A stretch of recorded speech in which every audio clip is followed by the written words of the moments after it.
I'm joined now by reporter Justin Glawe, who's been heavily focused on the Georgia election beat. And to that exact point, Justin, there was just a court ruling handed down in Georgia that we've been waiting for. Can you explain what just happened? Sure. Yeah. So essentially, what a judge in Georgia said yesterday was that county election board members do not have broad discretion to refuse to certify results. And the reason this is important is because that's been a growing trend in recent years where Republican election officials have refused to certify results of elections by saying, oh, there's fraud or, there's irregularities or whatever. And what this ruling says is you have to certify results. It's not your job to investigate fraud or irregularities. You have to abide by the law, and the law says certification is mandatory. And so why is this important practically speaking? What are the practical implications of this ruling now? This is important because this was a means by which pro-Trump election officials, not just in Georgia, but elsewhere, have been sowing distrust about elections by refusing or abstaining from votes to certify. And specifically in Georgia, it could have been very problematic if there were lots of refusals to certify in November, because that could potentially, sow distrust in the results because these are, technically election officials, and B, it could have potentially slowed statewide certification. But more to the point is that this is sort of a devastating blow to election denial officials' ability to lend credibility to sort of bogus claims of fraud and irregularities and things like that. Well, we already know, based on what we've seen in the past, that Republicans will try to appeal these moves every chance they can. Is there an effort right now that's already taken off for them to appeal this decision? Is there an avenue even for them to appeal this decision? I imagine that this will be appealed. This order came down as a result of a lawsuit brought by Julie Adams, who is a pro-Trump member of the election board in Fulton County, which is where Atlanta is. And Adams also has she's worked for Cleta Mitchell's Election Integrity Network, which is a big, prominent national election denier group. She's worked for Tea Party Patriots, or continues to, not exactly sure. So she's a full-on election denier. And basically what her lawsuit asked was, hey, I feel like I should have discretion to refuse to certify results if I believe there was fraud. And what the judge said was, it's not your place as an election board member to hold up certification of results. If you believe that there was fraud, the analogy that Mark Elias uses is that these people are actually the scoreboard. They're not the referees, right? Their job is to say Team X got this many points, Team Y got this many points, sign on the dotted line, certification. Now I pass it on to the Secretary of State. So that's what this ruling, reinforces, and it's reinforcing what was already in state law. So, yes, there may be appeals, but it doesn't really look like she has much of a leg to stand on here.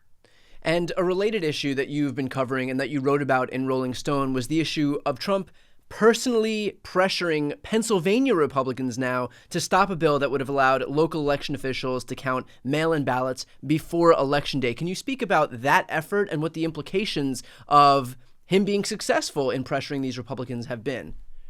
Yeah, so this was part of a story that I wrote with Aswin Swabsang at Rolling Stone, who obviously is pretty sourced up in Trump world, and what he found from his sources was that following the 2020 election, when we had the red mirage, if people remember, the votes coming in for Trump, and then on election night, and then the mail-in ballots, and then the Democrats started gaining ground because a lot of Democrats voted with mail-in ballots. Well, following that, there were efforts in Pennsylvania and Wisconsin to, sort of alleviate that problem. And that problem was a result of the fact that you couldn't count mail-in ballots until Election Day. So a lot of states changed that rule. Pennsylvania and Wisconsin did not.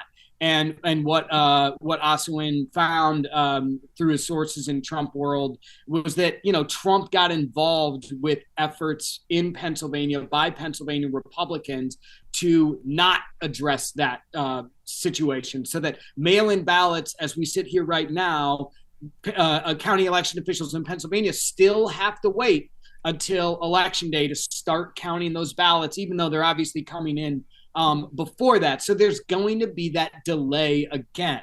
And what Swin found was that, Trump had gotten involved apparently with these Republicans in Pennsylvania in stopping that bill from going through that would have alleviated this problem that, of course, Trump and Republicans plan to use as a means to say, look at all this mail-in ballots that's changing the votes. I was winning and now I'm losing. So just kind of redoing what already happened in 2020 all over again, really.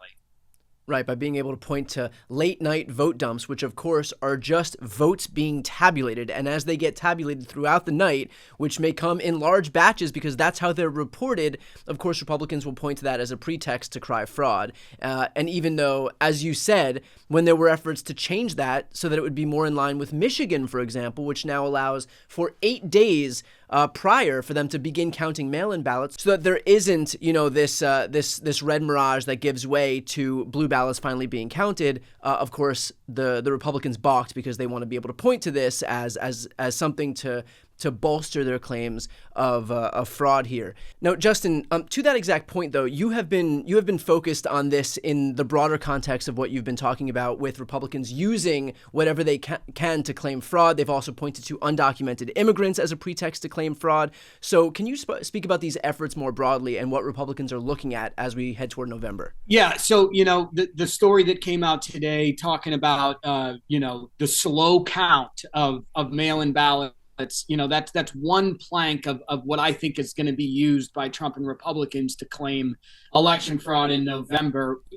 It should be familiar to folks because it's one of the exact things that they did in 2020. Like you said, right. The late night ballot dumps that are actually just ballots being counted, right? And then the story from yesterday that I wrote about voter purge lawsuits focusing on non-citizen voting, undocumented immigrants voting. So these are two, what's emerging is more of understanding more about what the playbook is going to be.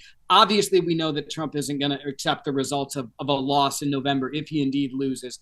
Obviously, we know that Trump and Republicans are going to contest. So now really the only open question is like, well, how are they going to do that? What are they going to say? And, what these stories show is, the mail-in ballot thing, they're going to use that again.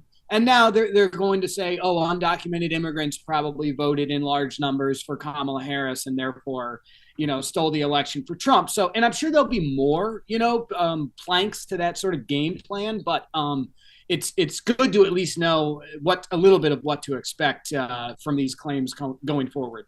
Right. It's good to know what to expect because this was the entire predicate for their stolen election claim back in 2020. I mean, how many times did we hear about late night vote dumps from Trump and these Republicans? So the more that our audience right now can learn about this, can understand that the reason that this is going to be happening is because the Republicans in the state legislature there prevented these mail-in ballots from being counted early, which the Democratic